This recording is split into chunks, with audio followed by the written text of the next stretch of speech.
এই সাউন্ড আমাদের কাছে ভালো লাগলেও নাস্তিকদের হৃদয়ে আগুন ধরিয়ে দেয়, ঠিক কিনা? এই জন্য বলে দিবার চাই, গুটি কয়েক নাস্তিক দিয়ে বাংলার শান্ত জমিনকেও শান্ত করা যাবে না।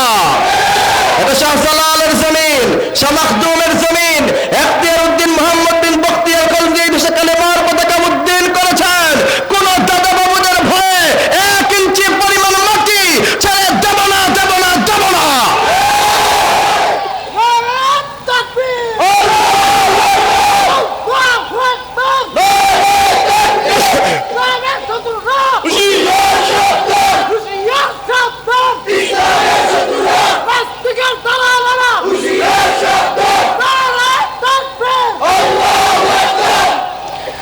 আমার আহ্বান শিল্পী গোষ্ঠীর ভাইয়েরা গজলের মধ্যে বলেছে, যদি ইসলামের বিরুদ্ধে ষড়যন্ত্র হয় দেশ ভিন্ন হবে। আমি এটার সাথে একমত নয়। আমি আজকে এখান থেকে আহ্বান করতে চাই, ইসলামী আন্দোলনের কর্মীরা ভালো করে শুনে রাখো, যদি দাদা বাবুরা আমাদের 1 ইঞ্চি পরিমাণ মাটি দখল করতে চায়, বাংলাদেশ তাদের জন্য ছেড়ে দেব না। গোটা ভারতকে আমরা খন্ড খন্ড করে দিব। আমরা কি ভয় পাই? ভয় পাই? আমাদের মাটি দখল করতে এসো না, তোমাদের নিজেদের মাটি তোমরা রক্ষা করতে পারবে না, ঠিক কিনা? আফগানিস্তানে বিজয় হয়েছে, কাশ্মীরে বিজয় হবে, এরপরে শেষ অবস্থায় হিন্দুস্তানে যখন মুসলমানদের সাথে যুদ্ধ হবে, সেই যুদ্ধে তারাই জিতবে যারা 5ই আগস্ট জিতেছে আর স্বৈরাচারের পতন যারা করেছে, ঠিক কিনা?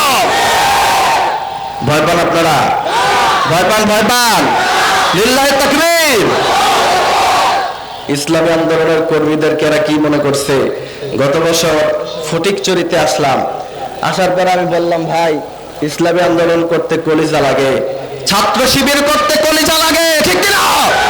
28শে অক্টোবর যেভাবে লাঠি দিয়ে তোমরা পিটিয়েছ, পৃথিবীর ইতিহাস প্রমাণ করেছে এমন নির্মম নির্যাতন পৃথিবীতে কোনো ইতিহাসে কোনো জাতি হয় নাই। আমি যখন এই কথা বললাম, খারাপ লাগতেছে আপনাদের? সরাসরি কোরআন থেকে আলোচনায় যাব, তবে আগে বাংলাদেশের যুবকরা যাতে ইসলামের পথে আসে কিছু কথা বলার প্রয়োজন আছে না নাই? ফটিকছড়িতে আমি বললাম, ভাই এটা করতে তো বুকের পাঠা লাগে। বিভিন্ন এসপির আমাকে কল দিল, অনেক জায়গায় মাহফিল ক্যান্সেল হলো। বললো যে হুজুর এই বছর সেই মাহফিলগুলিতে অ্যাটেন্ড করতেছি। বললো হুজুর আপনি ইসলামী আন্দোলনের কর্মী কেন? আমি বললাম, তাহলে আমি ইসলামী আন্দোলনের কর্মী না হয়ে কোন দলের কর্মী হব, ঠিক কিনা? এরপরে সারা দেশ থেকে মাহফিল সব ক্যান্সেল। কিরে হুজুর আপনি যদি আসেন তাহলে মাহফিল বন্ধ হয়ে যাবে। আমি তখন আল্লাহর কাছে বলেছিলাম, আল্লাহ যারা আমাদেরকে মাহফিল বন্ধ করে দিয়েছে আর ঢাকার মাটিতে আল্লামা সাঈদীর জানাজা করতে দেয় নাই, এরা যেন এই জমিনে আর কোনোদিন জায়গা না পায়। 14ই আগস্ট আল্লামা সাঈদী সাহেব মারা গেলেন। 15 আগস্ট দিন আর জানাজা হলো, সেই জানাজায় আমি নিজে উপস্থিত হয়েছি, আলহামদুলিল্লাহ। পরে ঢাকা থেকে রওনা করলাম, আমার সাথে আমার মিরাজ ভাই ছিল, আমরা উপস্থিত হয়েছি প্রায় 11টায় সেখানে উপস্থিত হয়েছি। ঢাকায় তিনার জানাজা করতে দেয়া হয় নাই। হৃদয়ের মধ্যে একটু কষ্ট লাগলো, আবার একটু ভালো লাগছে। তার কারণ হয়েছে সাঈদী সাহেবের জানাজার পরে মাগরিব পর্যন্ত ইসলামী আন্দোলনের ছেলেরা তাদের মুখে দাঁড়িয়ে নাই, মাথায় টুপি নাই, হৃদয় ইসলাম এমন ভাবে কেঁদেছে, এমন ভাবে তারা স্লোগান দিয়েছে। ওই দৃশ্য দেখার পরে আমার মনে হয়েছে আর মনে হয় বেশি দিন বাকি নাই, এই দেশে কোরআন আসার সময় হয়ে গিয়েছে, ঠিক কিনা? সমীকরণ মিলান। 15ই আগস্ট আল্লামা সাঈদী জানাজা করতে দেয় নাই। আমার সেই আর্তনাদ, ইসলামী আন্দোলনের হাজার হাজার কর্মীদের আর্তনাদ আল্লাহ পূরণ করে দিলেন। আর আল্লাহ বললেন, 15ই আগস্টে আল্লামা সাঈদীর জানাজা করতে যারা দেয় নাই, আগামী 15ই আগস্ট আসার আগে 5ই আগস্টে আল্লাহ পাক 45 মিনিটের ব্যবধানে এই জমিন থেকে 1000 বছরের জন্য তাদেরকে জলবিচ্ছিন্ন করে দিয়েছে, ঠিক কিনা? এই কারণে আমরা খুব বেশি এদিক সেদিক যাব না। সূরাতুল মুমিনুন আজকে আমাদের আলোচনার সেন্ট্রাল থিম, সেখান থেকে আমরা আজকে কথা শুনবো। তবে যুবকদের কাছে আমার রিকোয়েস্ট হলো, এখান থেকে যদি আলোচনা অল্প একটু শোনার পরে এরা যদি উঠে চলে যায়, তাহলে আমি বলবো যে নোয়াখালীর মানুষেরা মেহমানকে আপ্যায়ন করতে জানে না। এই জন্য অবশ্যই, আর গলার সাউন্ড মোটামুটি আপনারা শুনতেছেন যে গলাটা খুব ভাঙ্গা। আজকে সকালবেলা ঘুম থেকে ওঠার পরে গলা এমন ভাবে জ্বলতেছে, কথা বলতে পারতেছি না। তা আমার স্ত্রী নতুন বিয়ে করছি, ছোট্ট মানুষ, তারে মোবাইলে লিখে লিখে আমি তারে দেখাচ্ছি যে এই যে এখন আমার জন্য নাস্তা নিয়ে আসো, একটু গরম পানি নিয়ে আসো। আমার সাথে সে প্রচন্ড রাগ, আমি নাকি তার সাথে কথা বলি না, আমি নাকি তার সাথে কথাই বলি না।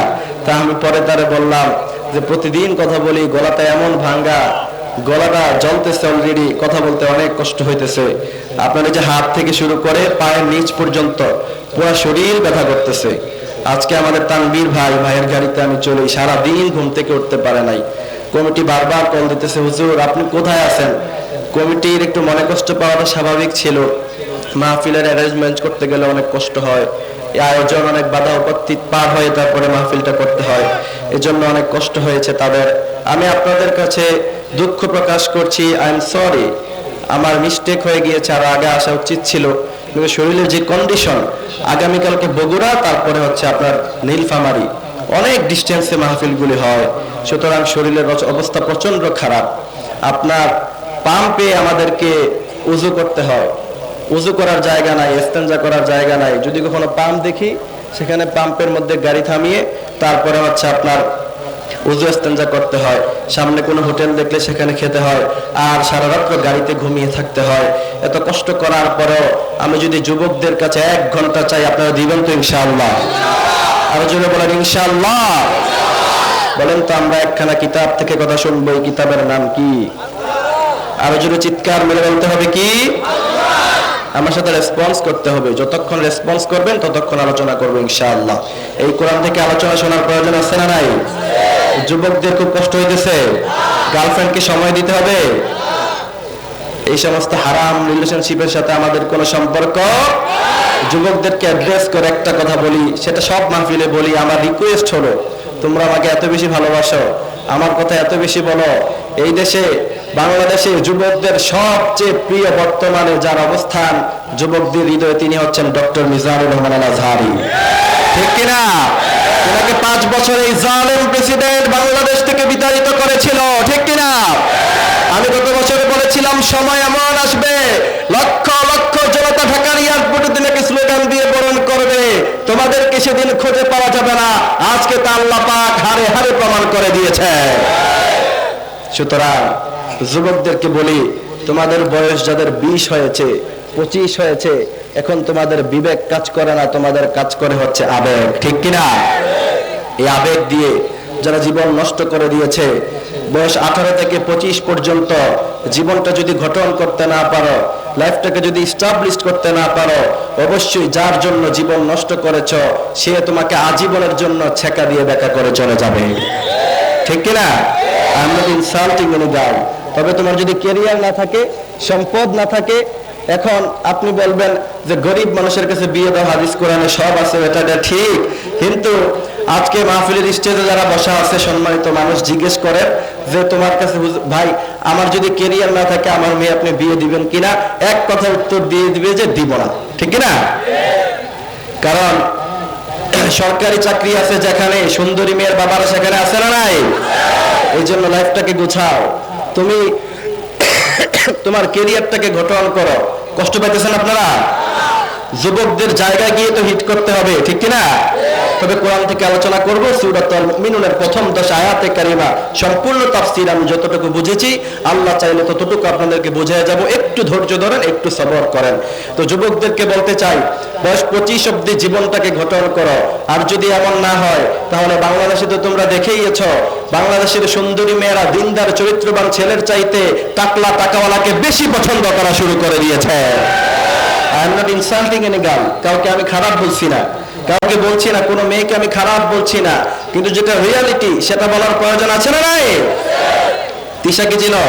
তাকে প্রশ্ন করা হয়েছে যে আপনি মুস্তাকের কাছে কেন গেলেন? বলছে আই ক্যান ফিল হিম, তারা আমি ভালোবাসি। আমি বলি এটা ভালোবাসা নয়, it's not about filling the love, it's about having মানি, ঠিক কিনা? এই জন্য আমার কাছে একখানা কিতাব আছে, এই কিতাবের নাম কি? আরো জোরে বলতে হবে কি?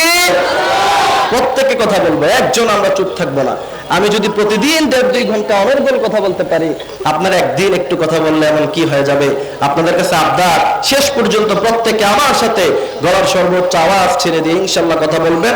আমি ইনশাল্লাহ সরাসরি কোরআন থেকে আলোচনায় যাব। এই কোরআনের মুআজিজা আছে না নাই? ডক্টর জাকির নাইককে চিনেন? চিনেন ডক্টর জাকির নায়েকের উস্তাদ আহমদ দিদার, তিনি একটা বই লিখেছিলেন the miracle of the holy Quran. সেখানে তিনি উল্লেখ করেছিলেন কোরআনের মুআজিজা যে কত মহান, কত আযীম, আপনি কল্পনাও করতে পারবেন না। তিনি বলছেন আমেরিকা গবেষণা করে দেখলো পৃথিবীতে সব তৈরি করলাম, মিসাইল তৈরি করলাম, রকেট তৈরি করলাম, হেলিকপ্টার তৈরি করলাম, সব কিছু তৈরি করলাম, মুসলমানদের কাছে এমন কি কিতাব আছে যে কিতাব আমরা রচনা করতে পারবো না। তাদের সবচেয়ে পাওয়ারফুল কম্পিউটার ক্রেসোপারন কম্পিউটারকে 1450 বছর আগের, 1500 বছর আগের তথ্য উপাত্তগুলি দিয়ে কম্পিউটারকে প্রশ্ন করেছে কোরআনের মতো আরেকটি কোরআন বানাতে পারবো কিনা। কম্পিউটার উত্তর দিয়ে বলেছে ইয়েস ইটস পসিবল, পারবা। কিন্তু ইন দ্য মিন টাইম সে উত্তর দিয়ে বলেছে কোরআনের মতো আরেকটি কোরআন বানাতে হলে তোমাদেরকে বেঁচে থাকতে হবে পৃথিবীতে 8 ট্রিলিয়ন ইয়ার্স। বিজ্ঞান গবেষণা করে দেখেছে একক, দশক, শতক, হাজার, লক্ষ, নিযুত, কোটি, এরপরে মিলিয়ন, বিলিয়ন, ট্রিলিয়ন্স। তার মানে পৃথিবীর মানুষের পক্ষে 8 ট্রিলিয়ন ইয়ার্স বাঁচাও সম্ভব না, কোরআনের মতো আরেকটি কোরআন বানানো সম্ভব না। সুবহানাল্লাহ পড়ে। সেই কোরআনের মর্যাদা আছে না নাই? এই জন্য যেখানে কোরআন আছে সেখানে আমরা আছি না নাই? কোরআন আছে যেদিকে, যেই দলের মধ্যে কোরআনের কথা আছে সেই দল করার প্রয়োজন আছে না নাই? যেই দলের মধ্যে নামাজ আছে, যেই দলের সাথে ইসলাম আছে সেই দল করার প্রয়োজন আছে না নাই? আমরা বলি যেই দলে কোরআন আছে, যেই দলে ইসলাম আছে সেই দল আমরা করব। রাজি আছেন? রাজি আছেন? সেজন্য এই কোরআনের অনেক মুআজিজা, আর কত মুআজিজা। আজকে পড়ছিলাম গাড়িতে আসা অবস্থায়, ইউসুফ আলাইহিস সালাতু ওয়াস সালাম তিনি বিশ্বনবী সাল্লাল্লাহু আলাইহি ওয়াসাল্লাম থেকে, বিশ্বনবী সাল্লাল্লাহু আলাইহি ওয়াসাল্লাম যখন পৃথিবীতে আগমন করলেন এর 2000 ইয়ার্স আগে, অর্থাৎ 2000 বছর আগে ইউসুফ আলাইহিস সালাতু ওয়াস সালাম পৃথিবীর মধ্যে এসেছিলেন। সুবহানাল্লাহ বলবেন না? 2000 ইয়ার্স, 2000 বছর আগের ইতিহাস মানুষের পক্ষে এটা ইতিহাস লিখে রাখা, রচনা করা, সেটা মনে রাখা, সেটাকে এক্স্যাক্টলি যেইভাবে হয়েছিল সেইভাবে মনে রাখা মানুষের পক্ষে সম্ভব নয়। কিন্তু কোরআন বলছে যালিকা মিন আম্বাইল গায়বি নুহিহি ইলাইক ওয়া মা কুনতা লাদাইহিম মা কুনতা তা'লামুহা আনতা ওয়া লা কওমুকা মিন ক্বাবলি হাযা ফাসবির। ইউসুফ আলাইহিস সালাম 2000 বছর আগে, আপনি আসার 2000 বছর আগে তিনি জুলাইখার কাছে কিভাবে গিয়েছিলেন, তিনি কিভাবে রাষ্ট্রপ্রধান হয়েছিলেন, সবকিছু আপনাকে এমন ভাবে খুলে খুলে বর্ণনা করছি যেমনটা ওই সময় হয়েছিল। এরপরে আল্লাহ বলছেন এটাই কোরআনের মুআজিজা, এই কোরআনের মধ্যে কোনো ভুল নাই, এই কোরআনকে কোনো ধরনের সন্দেহ ছাড়া লিটল ক্লিন হিসাবে এই কোরআনকে যিনি তৈরি করলেন তিনি কে? আরো জোরে বলেন কে? সেজন্য রব্বুল আলামিন বলেন ইন্নাহু লাকুরআনুন কারীমুন ফি কিতাবিম মাকনুন। এই কোরআনকে আকাশচুম্বী মর্যাদা যিনি দিয়েছেন। পিছনের ভাইরা, কমিটির ভাইরা বলতেছে আপনারা যদি একটু এদিকে আসেন। আরে কতবার বললাম, এখন উল্টো দিকে চলে যাচ্ছেন কেন? ঠিক আছে ইনশাআল্লাহ আপনারা সামনের দিকে তাকান, আমরা ইনশাআল্লাহ অল্প একটু আলোচনা শুনবো। সূরাতুল মুমিনুন থেকে আজকে আমরা কথা বলবো। আল্লাহ সুবহানাহু ওয়া তাআলা বলেন সূরাতুল মুমিনুনের প্রথম 10 আয়াতে কারিমা আছে। বিশ্বনবী বলছেন, বুখারীর বর্ণনা, প্রথম 10 আয়াতে কারিমা অনুযায়ী কেউ যদি জীবন ধারণ করতে পারে উলাইকা হুমুল ওয়ারিসুন, বিনা হিসাবে আল্লাহ পাক তাকে জান্নাতের মালিক বানিয়ে দিবে। সাইয়েদনা ওমর রাদিয়াল্লাহু তাআলা আনহু থেকে হাদিস এসেছে, তিনি বলছেন বিশ্বনবীর উপরে কোরআনের কারীমের আয়াত নাজিল হলো। আমি সামনে বসেছিলাম, যখন বিশ্বনবীর উপরে কোরআনের আয়াত নাজিল হয় ওই সময় মৌমাছি গুঞ্জন করলে যেমন শব্দ শোনা যায় এমন শব্দ আমরা শুনতে পেতাম। সুবহানাল্লাহ বলবেন না? সাইয়েদনা ওমর বলছেন, ইয়া রাসূলুল্লাহ, এই যে শব্দ মাত্র কোরআনে কারীমের আয়াত নাজিল হলো, ইয়া রাসূলুল্লাহ আমাদেরকে একটু বলে শোনান। বিশ্বনবী বললেন, উমর দাঁড়াও। বিশ্বনবী হাদিসের বর্ণনা এসেছে তিনি কিবলার দিকে তাকালেন, কিবলার দিকে তাকিয়ে তিনি বললেন আল্লাহুম্মা জিদনা ওয়া লা তানকুসনা, রব আপনি আমাদেরকে বাড়ায়া দেন, কমায়া দিয়েন না। ও রব আপনি আমাদেরকে অন্য কারোর উপরে পায়রুটি দিয়েন না, ওয়া লা তুওয়াসসির আলাইনা। সেজন্য বিশ্বনবী সাল্লাল্লাহু আলাইহি সাল্লাম দোয়া করলেন, রব্বুল আলামিন আপনি আমাদের কারোর উপরে পায়রুটি দিয়েন না, আমাদের উপরে কাউকে বিজয় বানাবেন না। এজন্য বলতে চাই ভারতের ভাইয়েরা চেষ্টা করতে পারবা, বাংলাদেশে ইসলামী আন্দোলনের কর্মীরা যতদিন বেঁচে আছে বাংলাদেশের 1 ইঞ্চি পরিমাণ মাটি তোমরা দখল করতে পারবা না। সাইয়েদনা ওমর বললেন, ইয়া রাসূলুল্লাহ কিবলার দিকে তাকালেন কেন? বিশ্বনবী কিবলার দিকে তাকিয়ে দোয়া পড়লেন, এরপরে সাইয়েদনা ওমরের দিকে তাকালেন, সাইয়েদনা ওমরের দিকে তাকিয়ে বললেন, ওমর শোনো, এখন সূরাতুল মুমিনুনের প্রথম 10 আয়াতে কারিমা নাযিল হয়েছে। এই প্রথম 10 আয়াতে কারিমার মধ্যে 7টি কোয়ালিটি আছে। কয়টি? 7টি কোয়ালিটি আছে। এই 7 কোয়ালিটি অনুযায়ী যদি জীবন ধারণ করতে পারে, উলাইকা হুমুল ওয়ারিসুন। ওমর শোনো শোনো, বিশ্বনবী বলছেন এই 7টি কোয়ালিটি জীবনে যদি কেউ ধারণ করতে পারে, রব্বুল আলামিন তাকে কিয়ামতের ময়দানে বিনা হিসাবে জান্নাতের মালিক বানায়া দিবে, কোনো হিসাব তার দেয়া লাগবে না। সেই সূরাতুল মুমিনুনের প্রথম 10 আয়াতে কারিমার আরেকটি ফজিলত বৈশিষ্ট্য আছে। ইমাম কাতাদা রাহমাতুল্লাহি আলাইহি তিনি কাব রাদিয়াল্লাহু তাআলা আনহু উদ্ধৃতি দিয়ে বলছেন যে বিশ্বনবী সাল্লাল্লাহু আলাইহি ওয়াসাল্লাম বলেছেন, আল্লাহ পাক এই জমিনে যা আছে, আকাশে যা আছে, তাহতাস সারায় যা আছে, সব কিছুকে আল্লাহ পাক কুন ফায়াকুন বলে বানিয়েছে। শুধুমাত্র 3টি জিনিসকে আল্লাহ সুবহানাহু ওয়া তাআলা নিজ হস্ত মুবারক দ্বারা তৈরি করলেন। সুবহানাল্লাহ পড়েন। আপনারা বিরক্ত হয়ে যেতেছেন ভাইরা? এদিক সেদিক তাকানোর কোনো প্রয়োজন নাই, একদম এদিকে তাকান, একদম এদিকে সোজাসুজি তাকান। বিশ্বনবীর হাদিস থেকে কথা বলছি, প্লিজ আপনাদের কাছে রিকোয়েস্ট, আপনারা কষ্ট দিয়েন না। আমার কষ্টের কথা তো আমি বলেছি, প্রচন্ড শরীর খারাপ, গলা জ্বলতেছে, তারপরেও কথা বলতেছি। আপনাদের কাছে আমি রিকোয়েস্ট করছি, প্লিজ আর একজন উঠে যাবেন না, এদিক সেদিক তাকাবেন না। তো আল্লাহ পাক পৃথিবীতে 3টি জিনিস নিজ হস্ত মোবারক দ্বারা তৈরি করলেন। সুবহানাল্লাহ পড়বেন না? সাইয়েদনা কাব বলছেন প্রথম নাম্বার হলো রব্বুল আলামিন সাইয়েদনা আদমকে নিজের হাত মোবারক দ্বারা বানালেন। দ্বিতীয় নাম্বার হলো রব্বুল আলামিন তাওরাত কিতাবটাকে নিজ হস্ত মোবারক দ্বারা লিখলেন। তৃতীয় নাম্বার হলো জান্নাতু আদান, জান্নাতু আদানকে রব্বুল আলামিন নিজ হাত দ্বারা বানালেন। আর জান্নাতু আদানকে বললেন, জান্নাতু আদান তুমি কথা বলা শুরু করে দাও। সুবহানাল্লাহ পড়েন। জান্নাতু আদান তুমি কথা বলো। জান্নাত আদান তখন আল্লাহ পাকের কাছে কথা বলা শুরু করলো, আর সূরাতুল মুমিনুনের প্রথম 10 আয়াতে কারিমা তিলাওয়াত করলো। সুবহানাল্লাহ পড়েন।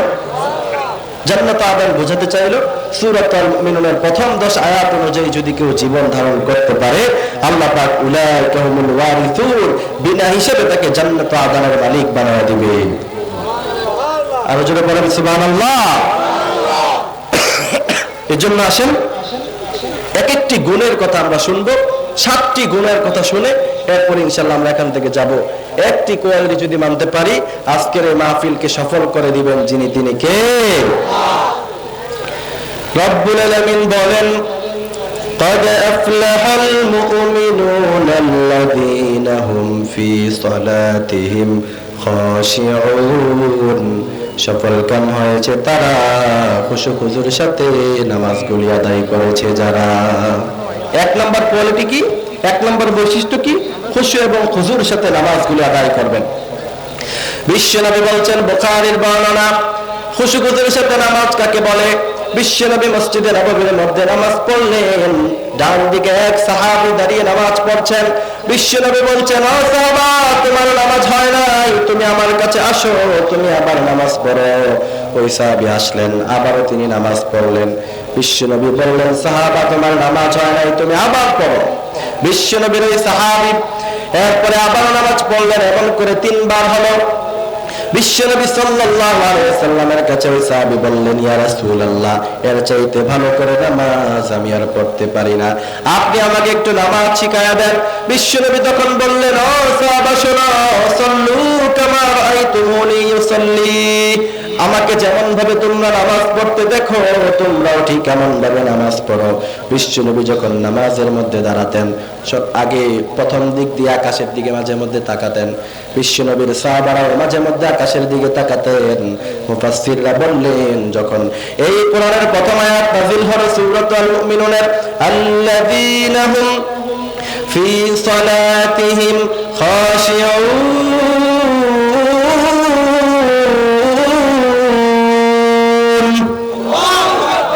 যখন এই আয়াত নাযিল হলো, তখন বিশ্বনবীর সাহাবারা ডানে তাকায় না, বামে তাকায় না, উপরের দিকে তাকায় না। আমাদের এমন অনেক মুসল্লি আছে না নাই, নামাজে পড়ে সামনের দিকে তাকায়, আবার কল আসলে রিসিভ করে ডানেও তাকায়, বামেও তাকায়, এমন আছে না নাই? মুরব্বীরা বোঝে না, মাঝে মধ্যে নামাজের মধ্যে দাঁড়িয়ে এরা ডানে তাকায়, আবার যদি একটু গরম হয় একটু পর পর খালি ঘাম মুছে, আছে না নাই? আর যদি ইমাম সাহেব একটু বেশি তেলাওয়াত করে পিছন দিক দিয়ে কাশি, আছে না নাই? এটা ইমামের ইজ্জত নয়, এটা ইমামের সম্মান নয়। ইমাম বিশ্বনবীর আর একটা হাদিস মনে পড়ে গেল। বিশ্বনবীর সাহাবারা রমাদান মাস, বিশ্বনবী সাল্লাল্লাহু আলাইহি সাল্লাম তারাবিটাকে অনেক দেরিতে মাঝে মধ্যে তিনি পড়তেন। বিশ্বনবীর সাহাবারা এশারের নামাজ আদায় করলেন, এরপরে বসে আছেন, তারা সবাই কোরআন কারীম তেলাওয়াত করছেন। বিশ্বনবী এখন হুজরা থেকে বের হয় না, এর একবার ডানে তাকায় একবার বামে তাকায় যে কখন বিশ্বনবী সাল্লাল্লাহু আলাইহি সাল্লাম আসবেন। এমন করতে করতে অনেক লেট হয়ে গেল। এরপরে বিশ্বনবী সাল্লাল্লাহু আলাইহি সাল্লাম নামাজের মধ্যখানে আসলেন। সাহাবী বলছেন সারা রাত দাঁড়িয়ে থেকে বিশ্বনবীর পিছনে আমরা তারাবি আদায় করলাম। সুবহানাল্লাহ পড়েন। আরেক সাহাবী বলছেন বিশ্বনবীর পিছনে আমি নামাজে দাঁড়িয়েছি। কার পিছনে? আরো জোরে বলেন, কার পিছনে? বিশ্বনবীর পিছনে নামাজের মধ্যে দাঁড়িয়েছি। বিশ্বনবী নামাজে দাঁড়ালেন, তিনি পড়লেন আলহামদুলিল্লাহি রাব্বিল আলামিন আর রহমানির রহিম। বিশ্বনবী এক এক আয়াত করে তিনি পড়লেন। এরপরে বিশ্বনবী সূরা বাকারা শুরু করলেন। আলিফ লাম মিম যালিকাল কিতাবু লা রাইবা ফীহি। এক এক আয়াত তিনি পড়লেন। এমন পড়তে পড়তে ওই সাহাবী বলছেন এক্ষুনি মনে হয় বিশ্বনবী রুকুতে যাবে। আল্লাহু আকবার। বিশ্বনবী এখনো তিনি রুকুতে যান না। ওই সাহাবী মনে মনে ভাবলেন আমার বিশ্বনবী মনে হয় এখনো রুকুতে যাবে, এই আয়াত শেষ হলে মনে হয় রুকুতে যাবে। কিন্তু আয়াতের পর আয়াত শেষ হয়ে যায়, বিশ্বনবী আবার আয়াত শুরু করে দেয়। আল্লাহু আকবার। এমন এমন এমন তিনি ভাবলেন, শেষ পর্যন্ত ওই সাহাবী ভাবলেন যে সূরা বাকারা শেষ হলে মনে হয় বিশ্বনবী রুকুতে যাবে। কিন্তু ওই সাহাবী বলছেন সূরা বাকারা শেষ হলো, বিশ্বনবী সূরা আলে ইমরান ধরলেন। আল্লাহু আকবার। সূরা বাকারা শেষ হলো, বিশ্বনবী এমন মজা পাচ্ছেন, সূরা বাকারা শেষ করার পরে সূরা আলে ইমরান শুরু করে দিলেন। আল্লাহু আকবার। আপনাদের মসজিদের এমন ইমাম সাহেব যদি এমন করে চাকরি থাকবে? থাকবে? থাকবে না। ওই সাহাবী বলছেন বিশ্বনবী যখন সূরা আলে ইমরান তেলাওয়াত করা শুরু করলেন, এরপরে আমি আর দাঁড়িয়ে থাকতে পারলাম না। এরপরে আমি নামাজ ছেড়ে দৌড়ে পালিয়ে গেলাম। বিশ্বনবী এখন নামাজ পড়ছেন। আল্লাহু আকবার। এমন ভাবে বিশ্বনবী নামাজ আদায় করতেন। এটাকে বলা হয় খুশু-খুজু। খুশু-খুজুর সাথে নামাজ আদায় করলে বিজ্ঞান দুটি তথ্য দিয়েছে। দুনিয়াতে আপনি দুইটি ফায়দা পাবেন। প্রথম তথ্য হচ্ছে গোটা ওয়ার্ল্ডে এরা জরিপ করে দেখিয়েছে গোটা ওয়ার্ল্ডের মধ্যে পাগলের সংখ্যা সবচেয়ে কম হচ্ছে মুসলমান জাতির মধ্যে। সুবহানাল্লাহ বলবেন না? আর ওইগুলি সব পাগল, ঠিক কিনা? আমেরিকার প্রেসিডেন্ট জো বাইডেন কিছুদিন পরে পরে পাগলামি করে, ঠিক কিনা? আর পৃথিবীর সবচেয়ে বড় পাগলের নাম হচ্ছে ট্রাম্প, ঠিক কিনা? ট্রাম্প হচ্ছে পৃথিবীর সবচেয়ে বড় পাগল। তারা গবেষণা করে দেখলো যে গোটা ওয়ার্ল্ডে পাগলের সংখ্যা সবচেয়ে কম মুসলমানদের মধ্যে। কেন? এরপরে এরা তথ্য দিয়েছে মুসলমানরা 5 ওয়াক্ত সালাত আদায় করার সময় যখন 5 বার ওযু করে, এরা যখন হাত ধৌত করে হাতের পলিউশন দূর হয়ে যায়। এরা যখন পা ধৌত করে পায়ের পলিউশন ময়লা দূর হয়ে যায়। এরা যখন একটু হালকা করে পানি নিয়ে মাথায় মাসাজ করে, ঘাটটা মাঝে মধ্যে গরম থাকলে ব্রেনে টাক করে মানুষ দুনিয়া থেকে চলে যাওয়ার কথা, পাগল হয়ে যাওয়ার কথা। আর এরা যখন মাসাজ করার জন্য ঘাড়ের মধ্যে হাত দেয়, মুহূর্তের মধ্যেই আল্লাহ পাক তাদের ঘাড়টাকে ঠান্ডা করে দেয়। এই কারণে তাদের মধ্যে পাগল নয়, পাগল খুব কম। এরপর দ্বিতীয় নাম্বার তথ্য দিয়েছে এরা যখন নামাজের জন্য দাঁড়ায়, আল্লাহু আকবার ধরে দিয়ে হাত উত্তোলন করে, হাতের ব্যায়াম হয়ে যায়। এরা যখন রুকু এবং সিজদা করে, রুকু করার কারণে পিঠের ব্যায়াম হয়ে যায়। এরা যখন সিজদা করে তখন হাত যেটা আছে সেটা মাথাটা একটু নিচুতে থাকে, হাত একটু উপরে থাকার কারণে হাত থেকে মাথাটা যদি নিচু হয়, বিশেষজ্ঞরা বলছে মানুষের মাথার মধ্যে রক্ত সঞ্চালন বাড়ে, নিষ্ক্রিয় সেলগুলি সক্রিয় হয়। আর বিজ্ঞান গবেষণা করে উত্তর দিয়ে বলেছে এরা যখন নামাজে সিজদা দেয়, এদের মাথার মধ্যে নিষ্ক্রিয় সেলগুলি মুহূর্তের মধ্যেই সক্রিয় হয়ে যায়। সুবহানাল্লাহ বলবেন না? আর বিশ্বনবী বলছেন কেউ যদি খুশু-খুজুর সাথে 5 ওয়াক্ত সালাত আদায় করে, বুখারীর বর্ণনা, সাইয়েদনা আবু হুরায়রা বলছেন রাআইতুম লাউ আন্না নাহারান বিবাবি আহাদিকুম ইয়াগতাসিলু ফীহি কুল্লা ইয়াউমিন খামসান। সাইয়েদনা আবু হুরায়রা বলছেন বিশ্বনবী বললেন ও সাহাবারা শোনো, তোমাদের ঘরের সামনে যদি নদী অথবা নালা থাকে, সেখানে যদি তোমরা গোসল করো 5 বার, তোমাদের শরীরে কি কোনো ময়লা থাকবে নাকি? মিন দারানিহি, বিশ্বনবীর এই কথা শুনে সাইয়েদনা আবু হুরায়রা বললেন, ইয়া রাসূলুল্লাহ, একবার গোসল করলে তো ময়লা থাকার কথা নয়। সাইয়েদনা আবু হুরায়রাকে বিশ্বনবী বললেন, মুসলমানদের নামাজের উপমা হলো এমন, এরা যখন ফজরে সিজদা দেয় তাদের গুনাহ মাফ হয়ে যায়। ফজর থেকে জোহর পর্যন্ত যত সগীরা গুনাহ করে, জোহরের নামাজে আল্লাহু আকবার তাকবীর দেওয়ার সাথে সাথে সব গুনাহগুলি মাফ করে দেয়। যিনি তিনি কে? এরপরে এরা যখন জোহর থেকে আসর পর্যন্ত সগীরা গুনাহ করে, এরা যখন হাত ধৌত করে ওযু করে, ওই সময় হাত ধুতে দেরি হয়ে যায়, তাদের গুনাহগুলি মাফ হতে দেরি হয় না। এজন্য কবি বলেছেন, ঘুমাইয়া কাজা করেছ ফজর, তখন জাগনি যখনই জোহর, হেলায় খেলায় কেটেছে আসর, মাগরিবের শুনিয়া যা, এখনো জামাতে হওরে শামিল, এখনো এর সাথে আছে ইসলাম, বাজিছে দামামা বদরে মামা, শির উঁচু করি মুসলমান, দাওয়াত এসেছে নয়া জামানার, ভাঙা কিল্লায় ওরে নিশান। ঠিক কিনা? এই জন্য বাংলাদেশে ইসলামের পতাকা উড়ানোর প্রয়োজন আছে না নাই? আরো জোরে বলতে হবে, আছে না নাই? এই দেশে ইসলামী আন্দোলনের কর্মী হিসাবে নিজের জীবন বিলিয়ে দিয়েছিলেন আল্লামা সাঈদী। ঠিক কিনা? নতুন প্রজন্মের ছেলেদেরকে আমরা বলতে চাই, শুনে রাখো নোয়াখালীবাসী, তোমরা শুনে রাখো, পত্রিকায় মিডিয়ায় কভার করা হয়েছে আল্লামা সাঈদী রাজাকার ছিল। তোমাদেরকে স্পষ্ট ভাষায় বলতে চাই, আল্লামা সাঈদী রাজাকার নয়, তিনি শহীদ হয়ে আল্লাহর জান্নাতে চলে গিয়েছেন।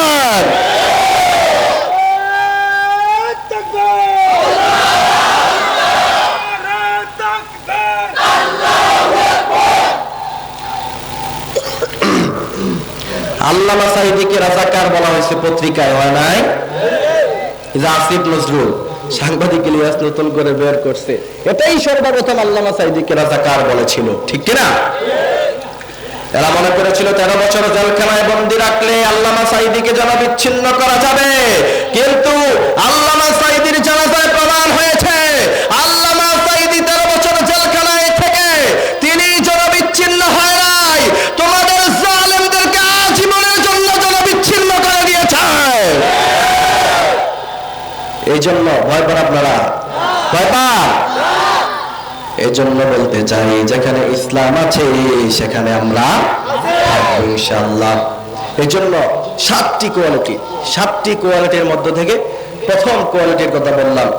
নামাজ সম্পর্কে দীর্ঘ আলোচনা করা যেত, যেহেতু আপনাদের কাছে ভালো লাগবে না, আমার শরীরের অবস্থা খারাপ, এই জন্য আমরা এক এক করে আলোচনা শেষ করে দেব ইনশাআল্লাহ। দ্বিতীয় নাম্বার কোয়ালিটির কথা আল্লাহ পাক বলছেন, আল্লাহ বলছেন, কে বলছেন? রব্বুল আলামিন বলেন, ওয়াল্লাযীনা হুম আনিল লাগবি মুরিদুন।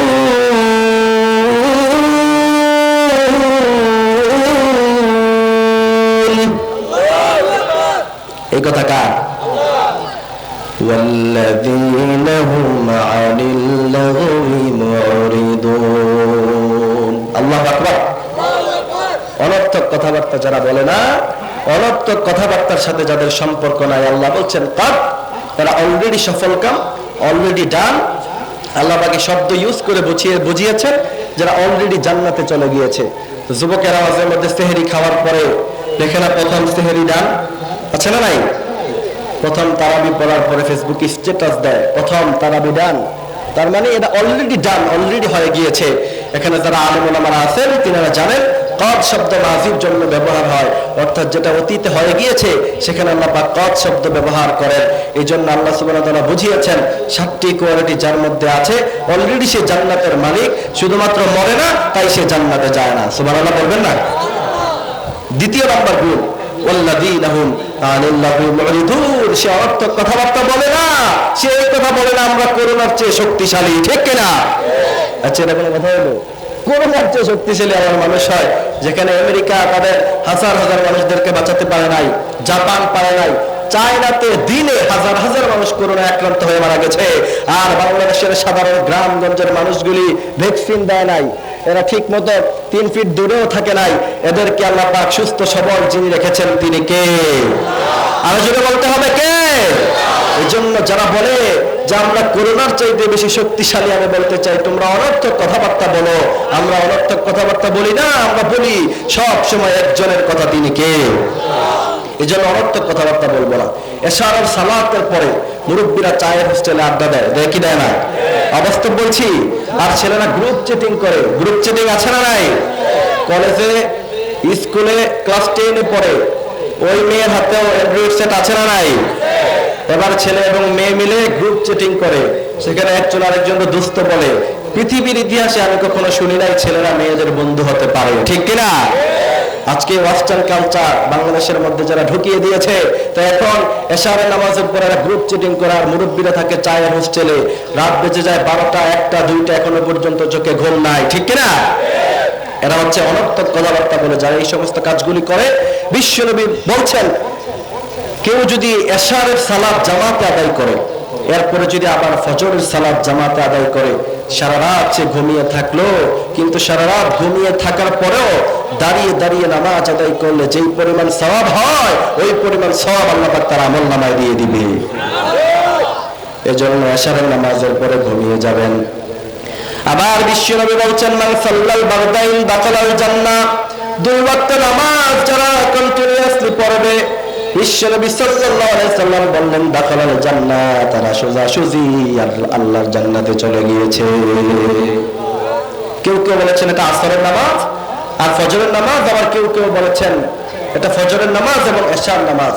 আমরা বলি আল্লাহ 5 ওয়াক্ত নামাজ আপনি জামাতের সাথে আদায় করার তৌফিক দান করেন, বলেন আমিন।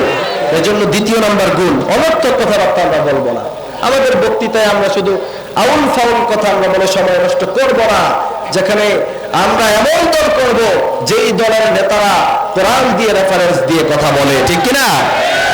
আজকে যে আমার ভাই কথা বলেছিলেন, ভাই কোথায় চলে গেছে?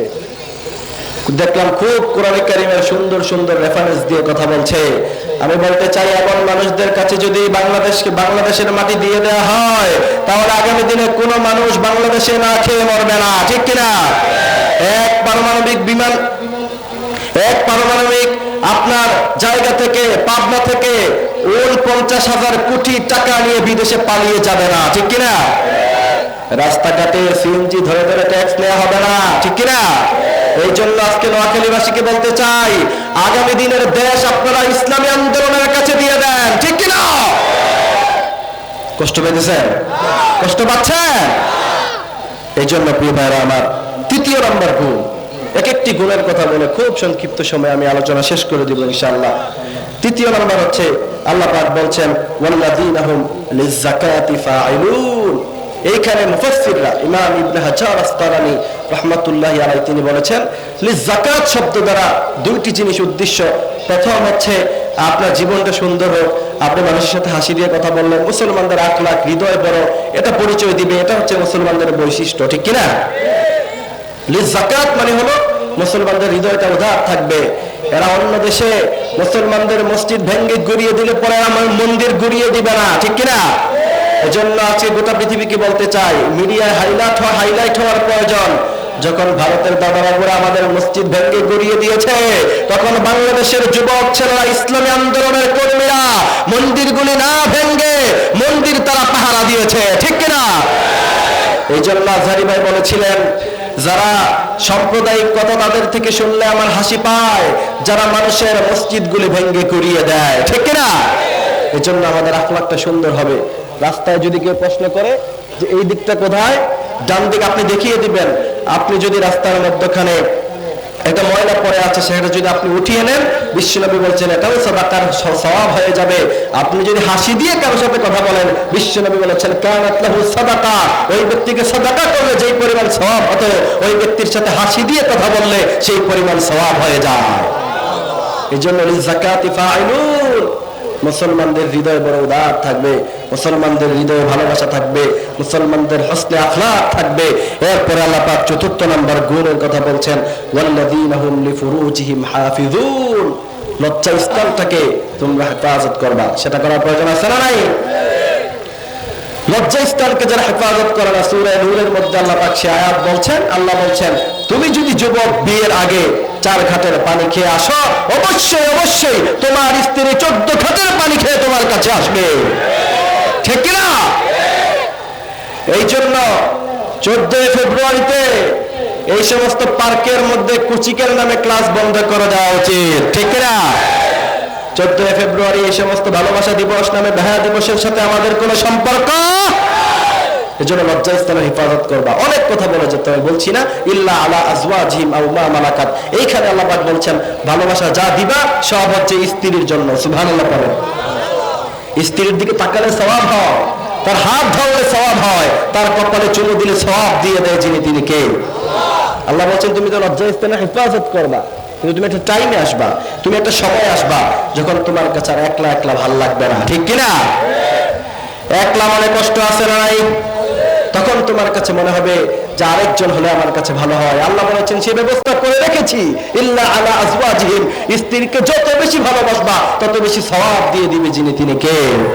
সামর্থ্য থাকলে বিশ্বনবী বলছেন, আবু সাঈদ রাদিয়াল্লাহু তাআলা আনহু তিনি বর্ণনা করছেন, কোন মুসলিম যদি ইদা আনফাকাল মুসলিম আলা আহলিহি, কোন মুসলিম যদি তার স্ত্রীর জন্য খরচ করে, তার স্ত্রী যদি তাকে বলে আমাকে মিন্টি ব্যাগ কিনে দাও, তার সামর্থ্য থাকলে সে যদি কিনে দেয়, বিশ্বনবী বলছেন কারাত লাহু সাদাকা, সাদাকা করলে যেই পরিমাণ সওয়াব হয় ওই পরিমাণ সওয়াব আল্লাহ পাক তার আমলনামায় দিয়ে দিবে। স্ত্রী বলেছে ওই যে রাস্তার পাশে ফুচকা পাওয়া যায়, ফুচকা কিনে দেন, যদি সামর্থ্য থাকে চটপটি কিনে দেন, সওয়াব দিয়ে দিবে কে? আর যদি বাসায় ফেরার সময় হাতের মধ্যে একটা রোজ নিয়ে বাসায় ফিরেন, গোলাপ ফুল নিয়ে বাসায় ফিরেন, তাকে যত টাকা দিয়ে গোলাপ ফুল দিবেন ওই টাকা সাদাকা করলে যেই পরিমাণ সওয়াব হয় ওই পরিমাণ সওয়াব যিনি দিয়ে দিবেন তিনি কে? কারাত লাহু সাদাকা। স্ত্রীর জন্য সব ভালোবাসা দিবেন। বিশ্বনবী সাহাবা বলছেন ইয়া রাসূলুল্লাহ, স্ত্রীর হাত ধরলে সওয়াব হয়, কপালে চুমু দিলে সওয়াব হয়, এমন হয় কেন? বিশ্বনবী বলছেন শোনো, তুমি যদি তোমার গার্লফ্রেন্ডের হাত ধরো, তুমি যদি পরনারীর কপালে চুমু দাও, গুনাহ আছে না নাই? আরো জোরে বলতে হবে, গুনাহ আছে না নাই? এরপরে বিশ্বনবী বললেন তুমি যদি অপরদিকে তোমার স্ত্রীর হাতের মধ্যে চুমা দাও, তুমি যদি তোমার স্ত্রীর দিকে তাকায় হাসি দাও, অপর নারীর দিকে তাকায় হাসি দিলে যেমন গুনাহ হয়, তুমি যদি তোমার স্ত্রীর দিকে তাকায় সুন্দর করে হাসি দাও, সওয়াব দিয়ে দিবে কে? এই জন্য স্ত্রীকে হৃদয় দিয়ে ভালোবাসার দরকার আছে না নাই? স্ত্রীর সাথে স্মৃতিচারণ করবেন। ও মিয়া, আপনি যখন বিয়ে করছেন তখন সে কত চমৎকার ছিল, তার চুলগুলি কত সুন্দর ছিল, ঠোঁট কত সুন্দর, চোখ কত সুন্দর। আল্লাহ যে পৃথিবীতে মানুষকে কত সুন্দর করে তৈরি করেছে আপনি কল্পনাও করতে পারবেন না। সুবহানাল্লাহ বলেন। গোটা ওয়ার্ল্ডের সবচেয়ে সুন্দর আকৃতির যে ছোট্ট মেয়ে, তার নাম হচ্ছে অনাহিতা হাশেম জাদে। গোটা পৃথিবীতে যত সুন্দর শিশু ছিল তার মধ্যে থেকে অত্যন্ত সুন্দর এবং চমৎকার হচ্ছে অনাহিতা হাশেম জাদে।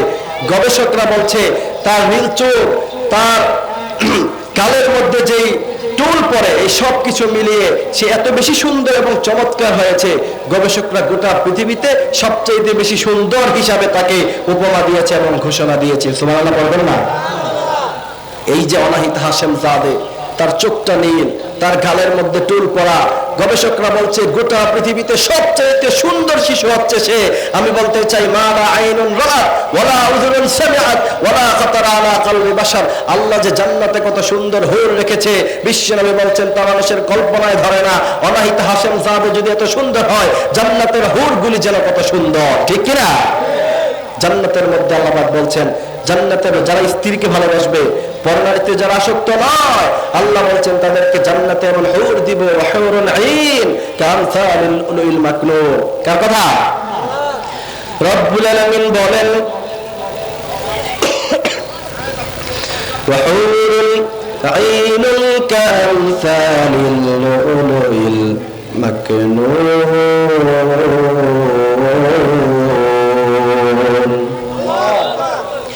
রব্বুল আলামিন বলেন শোনো শোনো, ওয়াহুরুল আইনুন কামসালিল উলুল মাকনুন। জান্নাতের মধ্যে এমন হুর আছে, ওই হুরের দিকে একবার তাকাবা 50,000 বছর কোথায় দিক দিয়ে চলে যাবে কল্পনাও করতে পারবা না। সুবহানাল্লাহ বললেন না?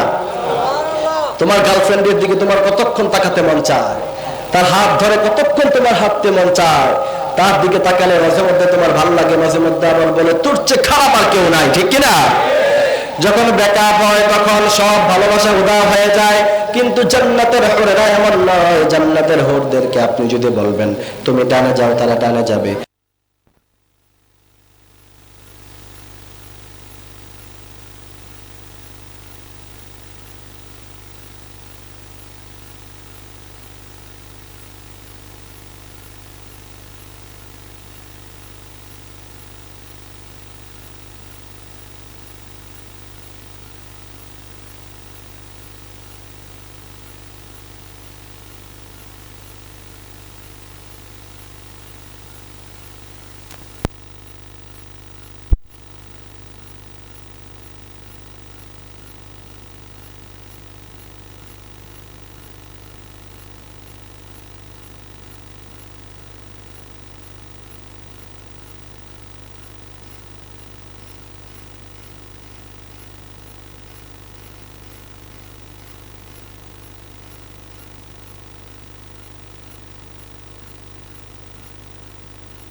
আল্লাহ পাক প্রথম আয়াতে কারিমার মধ্যে বললেন যে মুমিনরা সফল কাম হয়েছে যারা খুশু খুজুর সাথে নামাজ আদায় করে। শেষ আয়াতেও আল্লাহ সুবহানাহু ওয়া তাআলা বলছেন ওয়াল্লাযীনা হুম আলা সালাওয়াতিহিম ইউহাফিজুন, যারা পাঁচ ওয়াক্ত নামাজটাকে হিফাজত করে তারা সফল কাম হয়ে গিয়েছে। এখানে লক্ষ্য করেন 7টি কোয়ালিটির কথা বলছি। প্রথম হচ্ছে খুশু খুজুরের সাথে নামাজ, দ্বিতীয় হচ্ছে অনর্থক কথাবার্তা না বলে একজনের চিৎকার একজনের জন্য আমাদের গলা দিয়ে আমরা তাকবীর উচ্চারণ করব, তিনি কে? তৃতীয় নম্বর হচ্ছে আমাদের ব্যবহারটাকে আমরা সুন্দর করব, হুসনে আখলাক করব। চতুর্থ নম্বর হচ্ছে লজ্জা স্থানকে হেফাজত করব। তারপরে পঞ্চম নম্বর হচ্ছে আমানত রক্ষা করব। এরপরে হচ্ছে যা ওয়াদা করব তা রক্ষা করব। এবার ষষ্ঠ নম্বর হচ্ছে 5 ওয়াক্ত সালাত আমরা জামাতের সাথে আদায় করব। আল্লাহ পাক বলছেন বাবা মারা গেলে, মা মারা গেলে ওই ব্যক্তি সম্পদের মালিক ওয়ারিস সূত্রে যেমন অটোমেটিক্যালি হয়ে যায়, 7টি কোয়ালিটি যার হৃদয়ে থাকবে ওই ব্যক্তি জান্নাতের মালিক এবং ওয়ারিস সূত্রে হয়ে যাবে। সুবহানাল্লাহ বলেন না? এই জন্য প্রিয় ভাইরা আমার, এই তাফসীর মাহফিল যেন আল্লাহ পাক কবুল আর মঞ্জুর করে। আমরা ধারণা পড়েন, আপনি নিজে কখনো স্ত্রীকে সালাম দেন না। আম্মা জান আয়েশা বললেন একদিন ভাবলাম যে আমি আমার স্বামীকে বিশ্বনবীকে আজকে আগে সালাম দিব। আমি দাঁড়িয়ে থাকলাম দরজার কোনায়, বিশ্বনবী দূর থেকে দেখে আর দেরি করেন নাই, বলেছে আয়েশা আসসালামু আলাইকুম ওয়া রাহমাতুল্লাহ। ওই দিনও আমি বিশ্বনবীকে আগে সালাম দিতে পারি নাই। সুবহানাল্লাহ বলবেন না? এই জন্য বিশ্বনবী কেমন ভালোবেসেছেন স্ত্রীদের থেকে সেইটা শুনতে শুনতেই তো আমাদের জীবন পার হয়ে যাবে। তোমাদের ভালোবাসার কাছে আসার ক্লোজ আপ থেকে আমাদের ভালোবাসা শিখতে হবে না, ঠিক কিনা? এই জন্য এটা করা যাবে না। 29-30 বছর পর্যন্ত বাংলাদেশে অনেক ছেলেরা বসে থাকে। তবে তোমাদেরকে বলতে চাই দাদা বাবু, ভবিষ্যতে এমন ধরা খাবা কাউকে বলতে পারবা না, শরীর সহ্য করতে পারবা না, ঠিক কিনা? এই জন্য কম বয়সে বিয়ে করে নিতে হবে। আরো কিছু প্রশ্নের উত্তর দিয়ে যাই, যেহেতু সারা দেশ থেকে আমাকে প্রশ্ন করা হয়। এই জন্য কিছু ইম্পর্টেন্ট কিছু প্রশ্ন আমি লিখে নিয়ে এসেছি। একজন প্রশ্ন করেছিলেন হোয়াটসঅ্যাপ থেকে, তিনি নওগাঁ থেকে এক মেয়ে প্রশ্ন করেছেন। প্রশ্নটা খুব ইম্পর্টেন্ট। আপনাদের এলাকায় এমন সিন থাকতে পারে, তবে ইসলামটা খুব সঠিক করে বুঝতে হবে। বিশ্বনবী বলেছেন আখলিস দীনাক ইয়াকফিকাল আমালুল কলিল, আমল হবে অল্প, তবে সেটা যদি সহি তরিকায় হয়, সেটা যদি ওয়ামা আতাকুমুর রাসূলু ফাখুযুহু ওয়ামা নাহাকুম আনহু ফান্তাহু, যদি ওই তরিকায় হয় তাহলে আল্লাহ পাক তোমাকে জান্নাতের ব্যবস্থা করে দিবে। তো নওগাঁ থেকে ওই বোন প্রশ্ন করছেন, হুজুর পুত্রবধূকে দিয়ে শ্বশুরের হাত পা টিপানো জায়েজ হবে কিনা, বা তার খেদমত করা জায়েজ হবে কিনা? এমন আছে না নাই? এটাকে সহজ করে নেয় অনেকে। ঠিক আছে, ইসলাম শ্বশুরের সাথে দেখা করা জায়েজ করেছে, এটা ঠিক আছে, তার মানে এই নয় ইসলাম কোথাও এই কথা বলে নাই যে তুমি তোমার পুত্রবধূকে দিয়ে তার হাত পা টিপাও, ঠিক কিনা? এই জিনিসটা খুব সহজ করে বুঝতে হবে।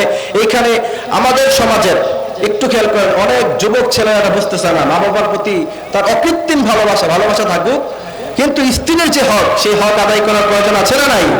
এইখানে উত্তর এসেছে, কোন জায়গায় যদি এমন সিন ক্রিয়েট হয় যে স্বামীও বিদেশ থেকে ফোন দিয়ে বলছে আমার বাবার খেদমত করো, আর বাবাও বলছে সে বুড়ো মানুষ, 30-40 বছর বয়সে ছেলেরা আসলে বুড়ো হয় না, ঠিক কিনা?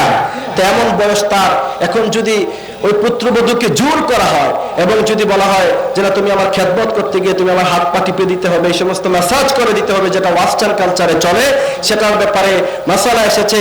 এটা যদিও সরাসরি জিনার গুনাহ না হয়, কিন্তু কাল্পনিক যে জিনা, সেই জিনার গুনাহ হয়ে যেতে পারে। এই জন্য এটা উচিত হবে না।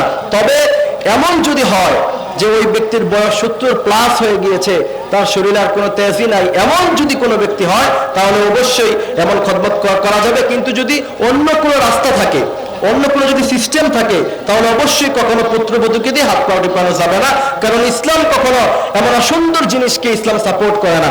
আপনি আপনার বাবা মার কাপড়গুলি ধুয়ে দেওয়ার জন্য আপনার স্ত্রীকে বলেন, এখন আবার নতুন অনেকে বলে যে হুজুর স্ত্রীর উপরে তো হক না, অর্থাৎ পুত্রবধূর উপরে তো হক না, দায়িত্ব না যে শ্বশুর শাশুড়ির খেদমত করা, এমন দিয়ে অনেকে মাসালা কাট নিতে চায়। কিন্তু তাদেরকে বলতে চাই, তা তোমার হক না, ঠিক আছে, কিন্তু তোমার স্বামী যদি বলে যে তুমি আমার বাবা মার খেদমত করো, আমার বাবার কাপড়টা ধুয়ে দাও, এই ওয়ার্ডার শোনা, এই আইন শোনা তার জন্য ফরজ হয়ে যায়, ঠিক কিনা? সেই জায়গা থেকে অবশ্যই তোমাকে কাজ করতে হবে। এই জন্য প্রিয় ভাইরা আমার, এই বিষয়টা আমরা খেয়াল রাখবো।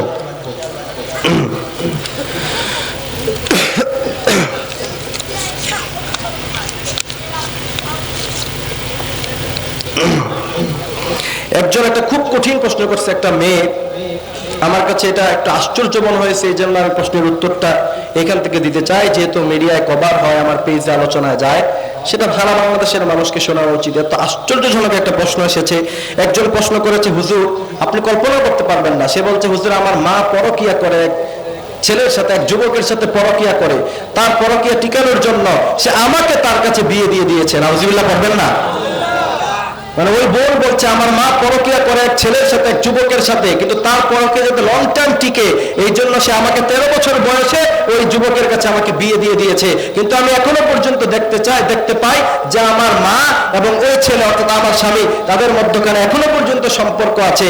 এবং ওই মেয়ে আমাকে এই প্রশ্ন করার সময় সে অলরেডি কান্না করে দিয়েছে। সে বলেছে যে তার স্বামী বলছে, একটা মানুষ কতটা খারাপ হতে পারে, তার স্বামী বলছে যে তুমি যদি আমার সাথে থাকতে চাও, তোমার মা এবং তুমি আমার সাথে একসাথে থাকতে হবে। তিনি বলছেন এমন অবস্থায় আমার করণীয় কি? এইখানে আপনাদেরকে একটা কথা স্পষ্টভাবে জানিয়ে দিতে চাই, যদি কখনো কারো এমন হয়, যেমন মনে করেন আজকে যে আমাদের বাম পাশে এই যে ভাই বসা, বা আপনাদের মধ্য থেকে কারো যদি এমন হয় যে কোনো মহিলার উপরে আপনার খাহিসাত জেগেছিল, নজর জেগেছিল, ওই মহিলাকে দেখে আপনার মধ্যে একটু কল্পনা জেগেছিল, অথবা এক সময় সে তোমার গার্লফ্রেন্ড ছিল, অন্যায়ভাবে অবৈধভাবে তুমি তার সাথে কোনো সম্পর্কে জড়িয়েছ, তার সাথে ভালোবাসা আদান প্রদান করেছ, ওই ব্যক্তির মেয়ে অথবা ওই মেয়ের সাথে তুমি যদি তোমার সন্তানের বিয়ে দিতে চাও, এটা বৈধ হবে না। বুঝতে পারছেন? এটা হারাম হয়ে যাবে। এবং কোন ছেলে যদি, আজকাল ওয়েস্টার্ন কালচার এমন ভাবে বাংলাদেশে এসেছে, এগুলি কোনো বিষয়ই না, শাশুড়ির সাথে একসাথে পার্কে দেখা যায়, এমন জামাই আছে নাই? জামাই এবং শাশুড়ি হাত ধরে কথা বলে যে মা ছেলে নয়।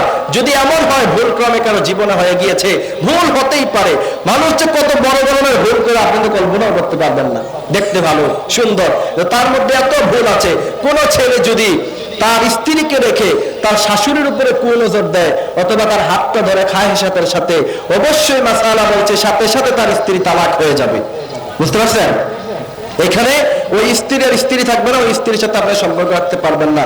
এই কারণে মাসালাগুলো জানতে হবে। তালাবুল ইলমি ফারিয়্যা আলা কুল্লি মুসলিম। তো এই বোনের উত্তর হয়েছে যে তার পরকীয়া প্রেমিকের সাথে তাকে যে বিয়ে দিয়েছে, মূলত এই বিয়েটাই হয় নাই।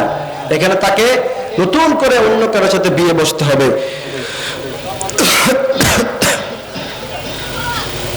এই জন্য প্রিয় ভাইরা আমার, আমরা আল্লাহ সুবহানাহু ওয়া তাআলার কাছে দোয়া করি, আল্লাহ সুবহানাহু ওয়া তাআলা যাতে করে আজকের এই মাহফিলটাকে সফল করে নেয়। বলেন আমিন। আরো জোরে বলেন আমিন।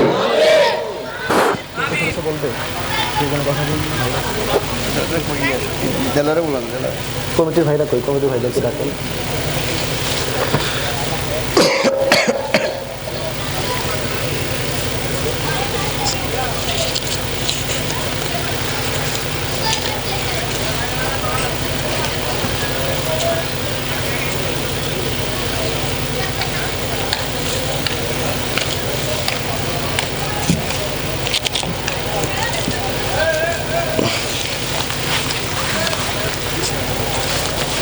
আস্তাগফিরুল্লাহ রাব্বি মিন কুল্লি যামবি ওয়া আতুবু ইলাইহি লা হাওলা ওয়া লা কুওয়াতা ইল্লা বিল্লাহিল আলিয়্যিল আযীম। কি আলোচনা শেষ করে দিবি? দোয়া করে দিবি? না করো না, মানুষ উঠে চলে যাবে। আচ্ছা, আমরা এক্ষুনি দোয়া করে দিব ইনশাল্লাহ। আর 2-3 মিনিটের মধ্যখানে এই যে ভাইরা আমার সাথে অনেক দিন ধরে যোগাযোগ করতেছিলেন, বলেছিলেন মাহফিলটা তাদের অনেক কষ্ট করতে হয়েছে। তবে আমার কাছে একটা জিনিস আশ্চর্য লাগে, এই অনুকূল সময়েও কেন মাহফিল করতে বাধা হবে? কারা মাহফিলে বাধা দেয়? তাদেরকে চিহ্নিত করবেন আপনারা, বুঝতে পারছেন? তবে তার আগে, দোয়া করার আগে, মুস্তাফির হালতে যেহেতু আমি এসেছি, ভাইরা আবদার করেছেন হুজুর কেউ যদি আপনার কাছে মাহফিলটা যাতে চলমান থাকে 2-3 মিনিটের মধ্যে যদি কেউ দেয়, আপনারা যদি 500-1000 টাকা করে কোনো ব্যক্তি দিতে চান আমার কাছে দিতে পারেন। বিশ্বনবী সাল্লাল্লাহু আলাইহি সাল্লাম বলছেন, আল্লাহ পাক যদি কারোর উপরে প্রচন্ড পরিমাণে রেগে থাকে যে তার আর কোনো রাস্তা নাই, তার সামনে ব্যবসা বাণিজ্যে মারাত্মক পরিমাণে লস, অথবা সে মৃত্যুর সম্মুখে গিয়েছে, এমন সময় সে শুধুমাত্র যদি সাদাকা করে মুহূর্তের মধ্যেই আল্লাহ পাকের রাগ ঠান্ডা হয়ে যায়। সুবহানাল্লাহ বলবেন না? এই জন্য এমন কে আছেন যে হুজুর আমার উপর আল্লাহ পাক রাজি খুশি হওয়ার জন্য আমি 500 টাকা এই মাহফিলটা চলমান হওয়ার জন্য আমি দান করবো? এবং কয়েকজন ভাই হাত তোলেন। প্রথম একজন হাত তোলেন ইনশাআল্লাহ। অবশ্যই নোয়াখালীর মানুষের তো কিপটা না, নোয়াখালীর মানুষ সবচেয়ে বেশি দান করে, ঠিক কিনা? সেটা প্রমাণ করার জন্য দেখি কে প্রথম হাত তোলে, দেখি। ঠিক আছে, মাশাআল্লাহ। আপনার নাম কি? মোহাম্মদ ফারুক ভাই মাহফিলের জন্য 500 টাকা দান করবেন। লিল্লাহি তাকবীর। ফারুক ভাইয়ের সাথে আর কে এমন আছেন যে হুজুর 500 টাকা দান করবো? 500 টাকা খুব। এই জন্য যুবক ভাইরা অনেকে পিছনে দাঁড়িয়ে আছে যে হুজুরকে সবসময় ফেসবুকে দেখি, ইউটিউবে দেখি, টিকটকে দেখি, একটু দেখে তারপর চলে যাব। আমি বলি নোয়াখালীতে আমি এর আগেও আজ এসেছি, তো আমাকে আলহামদুলিল্লাহ ভালো মেহমানদারি করছে। তার মানে এই নয় যে আমাকে অনেক খাবার দিতে হবে। পিছন দিয়ে যে সমস্ত ভাইরা দাঁড়িয়ে আছেন একটু বসে যান। আপনাদের কাছে ভালো না লাগলে অল্প সময় আলোচনা আমি ছেড়ে দিব ইনশাআল্লাহ। তবে এখন যারা আছেন বসেন, কেউ আমরা উঠে যাবো না ইনশাআল্লাহ। একটু সামনে এসে বসেন, একটু সামনে এসে বসেন। ভাই ভিতরে সাউন্ডগুলো বাড়ান, বক্সের সাউন্ডগুলো বাড়িয়ে দেন। সুবহানাল্লাহ, সুবহানাল্লাহ। ঠিক আছে ইনশাআল্লাহ। হালকা একটু ভুল দিয়া, একটু হালকা দিয়া।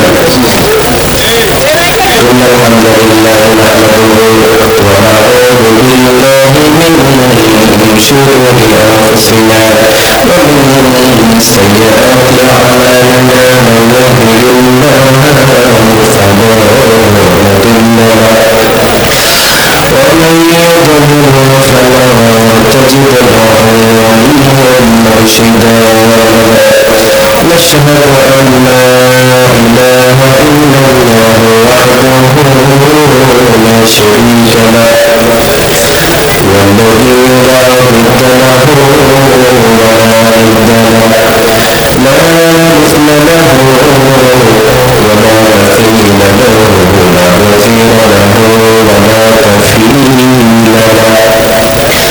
ونشهد أن سيدنا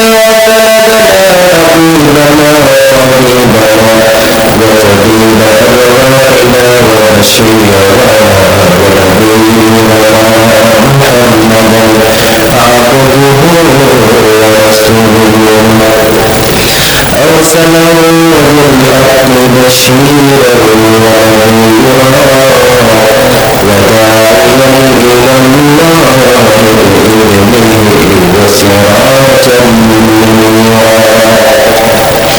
فقد قال الله تعالى في كلامه المجيد والفرقان بسم الله الرحمن الرحيم إن الله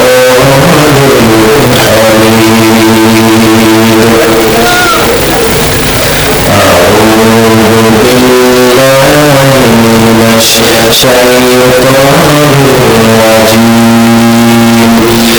يصلون على النبي يا أيها الذين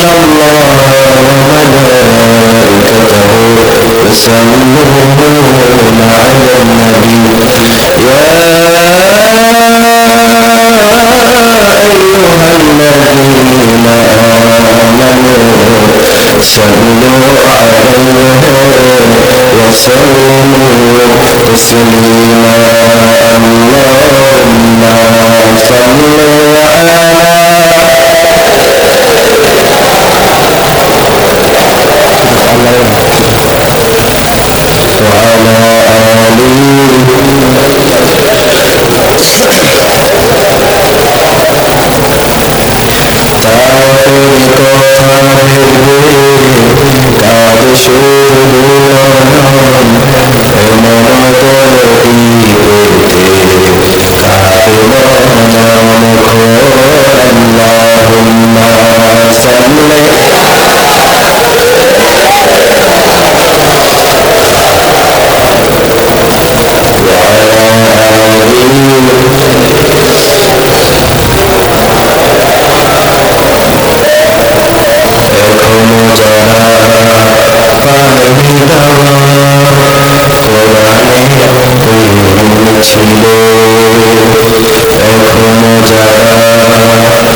শুনিয়ে দেই চলো সত্যবান শুনিয়ে দেই চলো সত্যবান পথ রাখলে আমলে এখনো যারা পায়নি যাওয়া